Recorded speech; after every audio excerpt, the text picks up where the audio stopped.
Սիրելիներս, այսօր պատրաստում եմ սուշիի համար նախատեսված բրինձ։ Վերցրել եմ 500 գրամ կլոր բրինձ, լավ լվանում եմ, մինչ թափանցիկ դառնալը։ Ջուրքամելուց հետո լցնում եմ կաթսայի մեջ և խնդրում եմ ուշադրություն դարձրեք քանակին, 500 գրամ բրինձի վրա ավելացնում եմ 600 մլ սովորական ծորակի ջուր։ Փակում եմ կափարիչը և թողնում եմ եփվի։ Այդ ընթացքում պատրաստում եմ լուծույթը, որը պետք է ավելացնեմ վերջում բրինձի վրա։ Վերցրել եմ 2 ճաշի գդալ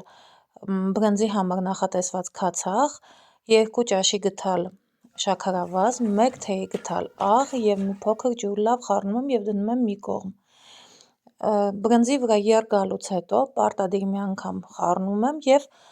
փակում եմ կափարիչը, այլևս չեմ բացում։ Թողնում եմ մինչև վերջ եփվի, դնում եմ մի կողմ 20 րոպե առանց կափարիչը բացելու։ Հանգստանալուց հետո այսպես լցնում եմ առանձին տարայի մեջ